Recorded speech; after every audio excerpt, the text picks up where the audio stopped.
આજરોજ વડોદરા મહાનગરપાલિકાની વડી કચેરી ખાતે સ્થાયી સમિતિની બેઠક મળી। આ બેઠકમાં અનેક કામોની ચર્ચા કરવામાં આવી। 34 જેટલા કામ મુખ્યત્વે દરખાસ્ત સ્વરૂપે લેવામાં આવ્યા છે। વડોદરા શહેરના વિકાસ અને વિકાસ અંતર્ગત અલગ અલગ વોર્ડો અલગ અલગ ઝોનમાંથી ઊભી થતી બૂમો એટલે કે પડતી તકલીફો અને જેને લઈને જ આ તમામ કામોને દરખાસ્ત સ્વરૂપે લેવામાં આવે છે। લગભગ 34 જેટલા કામો મહાનગરપાલિકાની આ સ્થાયી સમિતિની બેઠક છે એમાં દરખાસ્ત સ્વરૂપે લેવાયા છે। માંજલપુર પેટા ચૂંટણી અંતર્ગત આચાર સંહિતા બાદ પ્રથમ મળેલી આ બેઠકમાં 33 કામો અને એક વધારાનું કામ ટોટલ 34 કામોની દરખાસ્ત કમિશનર તરફથી મૂકવામાં આવી છે।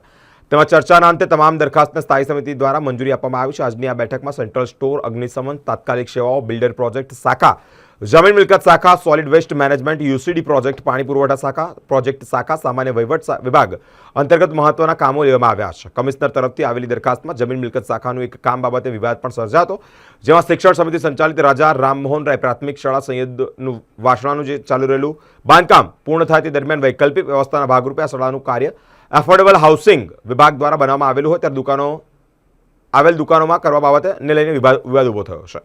કોઈપણ જાતની સુવિધા વિના અને શાળામાં શિક્ષણ કાર્ય શરૂ કરવાને લઈ બાળકો કઈ રીતે ભણી શકે તેનો પણ સવાલ ઊભા થયા છે। આ મુદ્દે સ્થાયી સમિતિ અધ્યક્ષે જણાવ્યું છે કે વિઝિટ કરીને શિક્ષણ બોર્ડની જાણકારી આપી તમામ સુવિધાઓ બાળકો માટે ઊભી કરવાની પ્રક્રિયા શરૂ કરી દેવામાં આવી છે। તમામ સુવિધા ત્યાં સુધી ઊભી કર્યા બાદ બાળકોને જ્યાં સુધી નહીં થાય ત્યાં સુધી તમામ સુવિધા પૂર્ણ થાય ત્યાર પછી બાળકોને શિક્ષણ કાર્ય શરૂ કરાશે। હજુ જો સારો વિકલ્પ મળશે તો તે દિશામાં પણ ધ્યાન આપવામાં આવશે। 33 આપણી દરખાસ્ત હતી, પણ એક વધારાના કામ ને ચડાવીને 34 દરખાસ્ત અને 34 આપણે મંજૂર કરેલી છે। વન બાય વન જોતા જઈએ તો પહેલી જે આપણી હતી સ્ક્રેપ વાળી, એમાં આપણે બે જે સભ્ય રહ્યા એમાં ભાણજીભાઈ પટેલ અને નિમિષાબેન પંચાલને મૂકીને મંજૂર કરેલી છે। અગ્નિશામક માટે થઈને કલ્યાણ નીતિ એ લોકોના જે ફંડમાં હોય એને મંજૂરી આપી છે।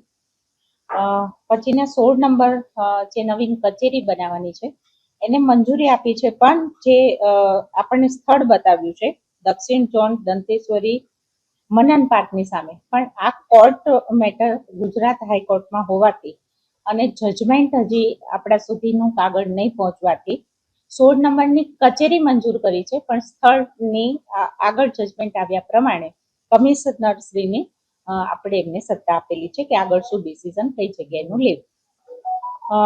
નવા જન્મ મરણના અત્યારે આપણું માંજલપુર ચાલી રહ્યું છે સ્પોર્ટ્સ કોમ્પ્લેક્સમાં, પણ નવીન આપણી અંદર બને માર્કેટવાળી જગ્યાએ નવીન ઓફિસની મંજૂરી છે।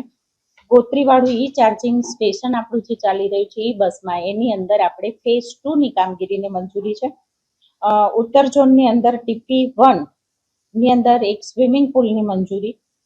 7મા ક્રમે પશ્ચિમ ઝોનની અંદર જે વાર્ષિક ઇજારો છે એની અંદર આપણે રેટ વધારાની જે માંગણી હતી એને આપણે મંજૂરી આપી છે। સામાન્ય સભાની મંજૂરીએ એક આપણી નગરપાલિકાની જે હસ્તક જે સ્કૂલ રહી એને ડિમોલેશન કરવાની થવાથી કોઈનું શિક્ષણ ન બગડે અને શાંતિથી બાજુની જ જગ્યાએ કોર્પોરેશનની જે દુકાનો હતી એ પૈકી એ લોકોની માંગણી દરખાસ્તની અંદર 9ની હતી, પણ સ્થળ સ્થિતિ અને સંખ્યા જોતા 11 એમને આપણે ફાળવી આપી છે, જેથી કરીને શાંતિથી દરેક વ્યક્તિ ત્યાં સરળતાથી કરી શકાય। સોલિડ વેસ્ટની માંગણી લેન્ડફિલને સમતળ બનાવવાની રૂટીન પ્રમાણે આપણે જે આપી છે એના કરતાં આ વખતે 1 વર્ષની બદલે 2 વર્ષ માટેની માંગ આપી છે। કાર્યપાલક ઇજનેરના શાખાની અંદર જોઈએ તો વોર્ડ 11ની અંદર બધું 67C વાળું જે કંઈ કામગીરી આપણે થઈ છે એને બધી બાબતને ધ્યાનમાં લીધેલી છે। યુસીડી ની અંદર પણ એક સભાસદની અંદર મંજૂરી હોય છે। વોર્ડ નંબર 12 ની અંદર 3 છે, દરેક એક સભાસદ એમાં પણ આપણે મૂક્યા છે। વોર્ડ નંબર 8માં 1માં જે કંઈ આપણા શેલ્ટર હાઉસો ચાલી રહ્યા છે એની અંદર દરેક એક સભાસદનું અંદર નામ આપીને આપણે એને વિગતને પૂરી કરેલી છે। પાણી પુરવઠાની વિગત જોતા મર્યાદા વધારેલી છે। જનસંપર્કની અંદરની એક આપણને જે દરખાસ્ત આવેલી હતી જેમાં આપણે એમ્પ્લોઈઝના વડોદરા મહાનગરપાલિકાના એમ્પ્લોઈઝની ક્રેડિટ સોસાયટી તરફથી બાળકોને હંમેશા રાહત દરે જે ચોપડા અપાતા હોય છે એની જે 2.5 લાખની આપણી પાસે મંજૂરી હતી એને પણ આપણે ધ્યાનમાં લીધેલી છે। બીજું દરખાસ્ત એક આપણે જોઈએ તો 33 સાર્વજનિક સંસ્થાઓએ અથવા તો અખાડાઓએ જે કંઈ આપણી પાસે માંગણી મૂકેલી હતી આર્થિક સહાયની, તો એ 10,000 રૂપિયા લેખે થઈને જે આપણી વડોદરા મહાનગરપાલિકા હંમેશા આપી રહી છે એને પણ ધ્યાનમાં લીધેલું છે. પાણી પુરવઠાની માંગણીઓની અંદર જે 16મા ક્રમે છે એમાં આવકની મર્યાદા વધારવાની હતી. એ જ રીતે 17, 18, 19, 20 અને 21 આ ક્રમે આવતી દરખાસ્ત, જેમાં વોર્ડ નંબર 1, 2, 3, 13 અને 16 આ બધા જે પાણી પુરવઠાની અંદર વધારાની જ્યાં સુધી નવા ઇજારા ન થાય, નવા ઇજારા ટેન્ડર પ્રક્રિયા પૂરી ન થાય, મંજૂરી ના મળે ત્યાં સુધીની રકમ મર્યાદા એ લોકોને વધારી આપી છે. ડ્રેનેજની અંદર 22મા ક્રમે આપણે સંસદસીનું જે કામ છે તેને ધ્યાનમાં ઉપર લીધું છે. 23નું કામ પણ ધ્યાનમાં લીધેલું છે. મંગલ પાંડે બ્રિજ ઉપર આપણે જોઈએ તો રાત્રિ બજારથી લઈને અઘોરા મોલ સુધી અથવા તો જે બિલ્ડિંગ પછીની બની રહી છે, નાની રેલિંગ હોવાથી, સ્વચ્છતા જળવાતી ન હોવાથી મોટી રેલિંગની પણ મંજૂરી આપી છે. એડવાન્સ વેરાની જે આપણી દરખાસ્ત હતી એને પણ ધ્યાનમાં લેવાઈ છે, જે આપણે અત્યારે એની આપણે ડેટ લંબાઈ છે એને ધ્યાનમાં લીધી છે.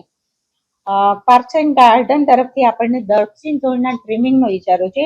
આપણે પણ જાણીએ છીએ કે એક સ્ટેન્ડિંગની અંદર આપણે ઘણી બધી વિગતો લઈ લીધેલી હતી, દરખાસ્તો લીધી હતી, પણ આચારસંહિતાના કારણે જે મુલતવી રાખેલા કામ હતા એ ફરીથી બધા ચડાવીને ફરીથી આજે બધા જ મંજૂરી ઉપર આપણે લીધા છે. એમાં પાર્ક્સ એન્ડ ગાર્ડન છે, મિકેનિકલ ખાતાની પણ છે, જે મુલતવી વાળા કામો હતા એને, ચેટિંગ મશીન જે આપણે નાના ખરીદવાના હતા એની મંજૂરી છે. ડ્રેનેજ વાળી જે છે તો 67C છે, મુલતવી વાળું કામ ફરીથી ધ્યાન ઉપર લઈને મંજૂરી આપી છે. પાણી પુરવઠાની અંદર પણ લીધેલી ગઈ વખતેની દરખાસ્ત આ વખતે ધ્યાનમાં લઈને મંજૂર કરેલી છે.